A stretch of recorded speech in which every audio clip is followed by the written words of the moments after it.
Thank you, and welcome back to the Briefcase, where we talk all things business, investing, and real estate. Today, we're going to be talking about warehouses and where they sit in commercial real estate. Let's go. There's a good chance the last thing you ordered online passed through a warehouse you've never seen, owned by someone you'll never meet, who just made money while doing absolutely nothing.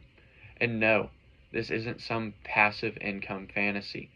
This is industrial real estate, warehouses, the most overlooked, least talked about, and arguably most powerful sector in the entire property market. While everyone else is fighting over houses, flipping kitchens, and arguing about granite countertops, the real money, it's sitting in massive concrete boxes next to the highways. And today, we're breaking it all down. Not just what warehouses are, but why billion-dollar funds, private equity firms, and smart investors are aggressively buying them, and how this one asset class quietly became the backbone of the modern economy. Let's start simple. What is a warehouse? A warehouse is just a large building used to store goods. That's the technical definition. But in real estate, that definition is incomplete because warehouses aren't just storage anymore. They are distribution hubs, e-commerce fulfillment centers, logistics command centers, and manufacturing support facilities. In other words, they are the physical infrastructure of the digital economy. For example, Amazon doesn't work without warehouses. Walmart also doesn't work. Even your local small business still relies on one. Warehouses aren't boring, they're essential. Now, here is where things get interesting, and this is why warehouses are exploding. Warehouse demand didn't just grow, it accelerated violently, and it all comes down to one shift: speed. Consumers don't want things in 5 days anymore. They want it in 2 days, then one, now same day, which means companies need inventory closer to people. That creates demand for more warehouses, smaller, strategically located warehouses, and highly efficient distribution systems. And here's the part most people miss: land near major cities is limited. So when demand rises and supply can't keep up, prices don't just increase, they compound. Not all warehouses are created equal, so we're going to be going into the different types of warehouses. The first one is bulk warehouses. These are the massive ones. Think 500,000 plus square feet, usually located outside major cities. Number two, distribution centers. These are closer to urban areas, focused on speed and delivery logistics. 3. Flex space, a hybrid between office and industrial. Smaller businesses love these. 4. Cold storage, temperature-controlled warehouses, extremely valuable and expensive. 5. Last-mile facilities, the most valuable category right now. These are the buildings that get your package to your door fast. If you understand this hierarchy, you understand where the money flows. Let's strip away the complexity and talk about how investors actually make money. There are 3 primary ways warehouses generate wealth. Number 1 is rental income. Companies sign long-term leases. We're talking 5, 10, sometimes even 20 plus years.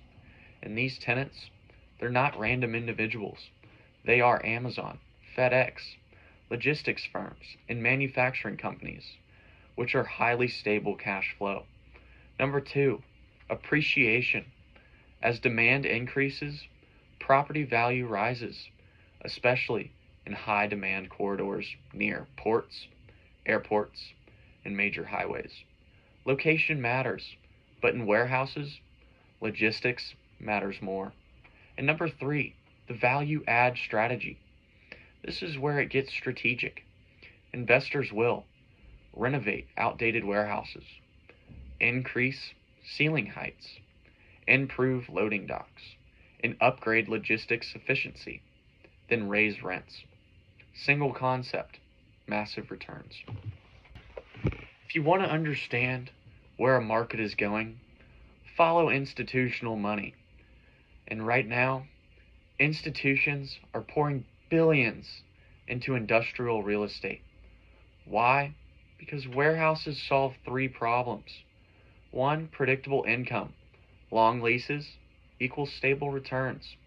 Two, low maintenance. Tenants often handle operations and upkeep. Number three, massive demand growth. E-commerce isn't slowing down. In fact, it's expanding globally. So while residential investors are dealing with tenant turnover, repairs, and market fluctuations, warehouse investors are collecting checks. Now, before this starts sounding too perfect, let's talk reality. Warehouses aren't risk-free. These are the hidden risks. Number one, location risk.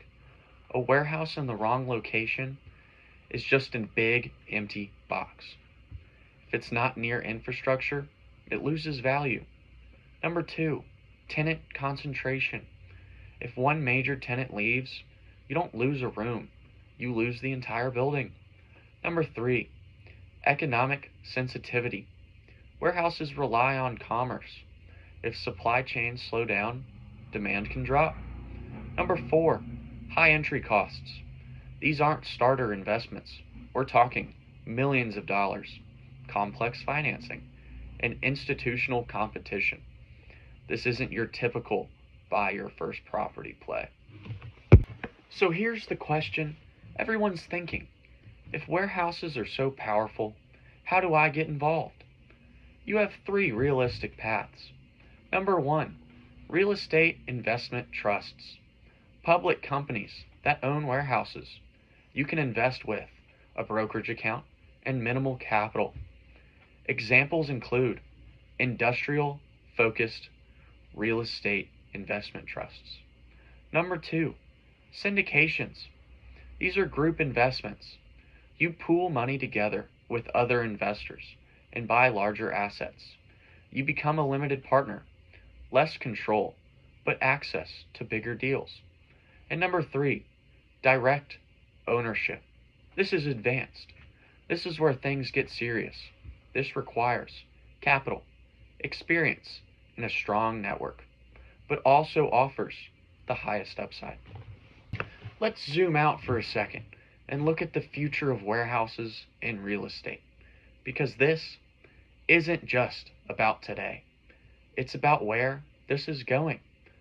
Three trends are shaping the future. Number one is automation, robotics inside warehouses, faster operations, lower labor costs, higher efficiency equals higher value. Number two, urban warehousing, smaller facilities closer to cities. Speed is everything now.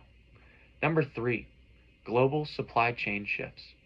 Companies are rethinking logistics, more domestic storage, more redundancy, which means more warehouses.